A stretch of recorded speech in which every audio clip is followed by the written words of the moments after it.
Hi friends, welcome to my channel little sisters vlogs. ఈరోజు మన ఛానల్లో పక్కా కొలతలతో పర్ఫెక్ట్ పాయసం అనేది ఎలా తయారు చేయాలో చూద్దామండి. ముందుగా మనం సేమియా తయారీకి కావాల్సినవి చూద్దామండి. 1 గ్లాస్ సేమియా, ఇదే గ్లాస్తో 1/2 గ్లాస్ షుగర్, బాదం, కిస్మిస్, జీడిపప్పు, ఏలకల్ని పౌడర్ చేసి పక్కన పెట్టుకోవాలండి. అలానే గుమ్మడి గింజలు, ఒక 4 టేబుల్ స్పూన్స్ నెయ్యి, 1/2 లీటర్ పాలు. పాలు అనేది 1/2 లీటర్ పాలు అంటే ఇదే గ్లాస్తో 2 గ్లాసెస్ పాలు ఉంటాయండి. అలానే ఇదే గ్లాస్తో 4 గ్లాసెస్ వాటర్ తీసుకోవాలి, అంతే అండి. ఇప్పుడు సేమియా తయారీ విధానాన్ని చూద్దామండి. ముందుగా స్టవ్ పై గిన్నె పెట్టుకొని గిన్నె హీట్ ఎక్కిన తర్వాత మనం పక్కన పెట్టుకున్న నెయ్యి వేసుకోవాలండి.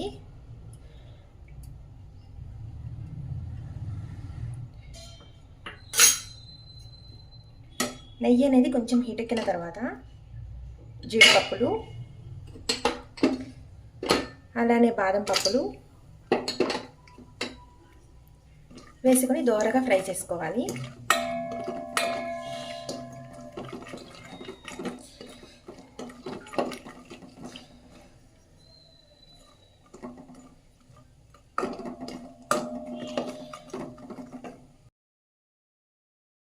ఇవి కొంచెం ఫ్రై అయిన తర్వాత వీటిని వేరే బౌల్లోకి తీసుకోవాలండి.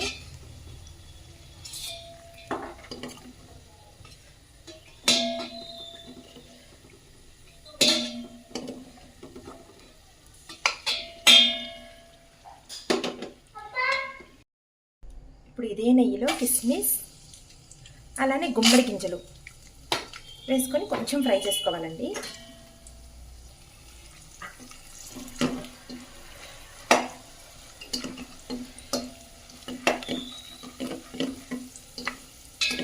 ఇవి కూడా కొంచెం చూడండి ఇలా ఉబ్బిన తర్వాత ఇదే బౌల్లోకి తీసేసుకోవాలి.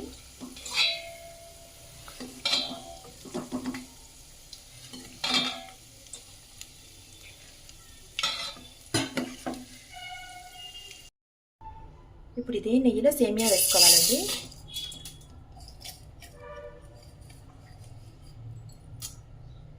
ఈ సేమియాని కూడా దోరగా ఫ్రై చేసుకోవాలి, కలర్ చేంజ్ అయ్యే వరకు ఫ్రై చేసుకోవాలి. ఇప్పుడు అక్కడ సేమియా అనేది ఫ్రై అయ్యేలోపు వేరొక స్టవ్ పై ప్యాన్ పెట్టుకొని 4 గ్లాసెస్ వాటర్ పోసుకొని హీట్ చేసుకోవాలండి.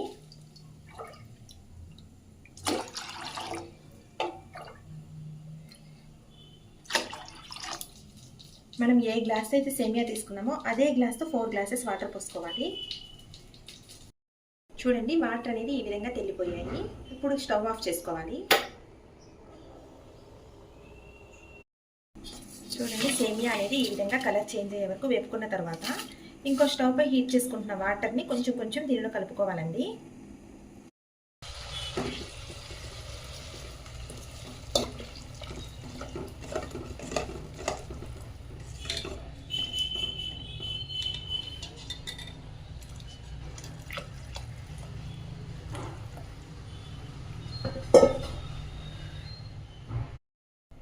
సేమియా అనేది ఈ వాటర్లో బాయిల్ అయ్యేలోపు మనం ఇంకో స్టవ్ పై గిన్నెలో పాలు పోసుకొని మరిగించుకోవాలండి.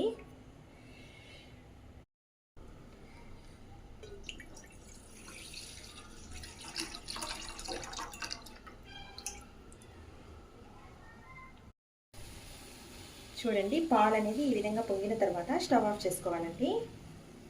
ఇప్పుడు అలానే మనకి ముందుగా బాయిల్ అవుతున్న సేమియాలో ఈ పాలను పోసుకోవాలి.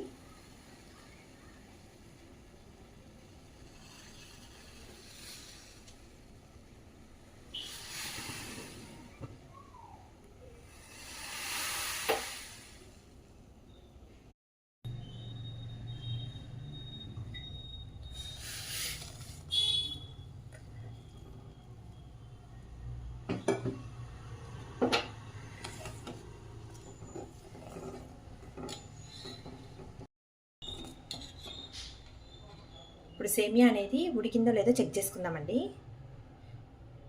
చూడండి సేమియా అనేది బాయిల్ అయిపోయింది. ఇప్పుడు దీంట్లో షుగర్ వేసుకుందామండి. ఏ గ్లాస్తో అయితే సేమియా తీసుకున్నానో అదే గ్లాస్తో 1/2 గ్లాస్ షుగర్ తీసుకుంటున్నాను.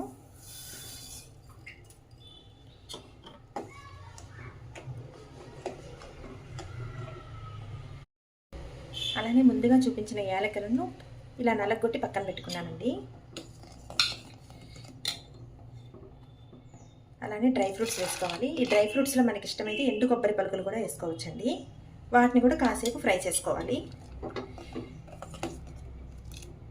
ఇప్పుడు ఈ సేమియాని కాసేపు ఇలా తెల్లనిచ్చి స్టవ్ ఆఫ్ చేసేయాలండి.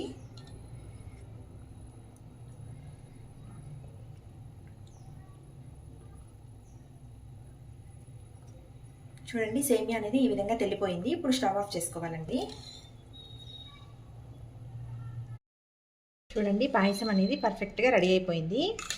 ఇదే కొలతలతో పాయసం కనుక చేసినట్లయితే ఈవినింగ్ వరకు కూడా పాయసం అనేది చిక్కబడకుండా ఇలానే లూజ్గా బాగుంటుందండి. టేస్ట్ కూడా చాలా బాగుంటుంది. ఇదే కొలతలతో మీరు కూడా ఒక్కసారి పాయసాన్ని ట్రై చేసి ఎలా వచ్చిందో నాకు కామెంట్ చేయండి.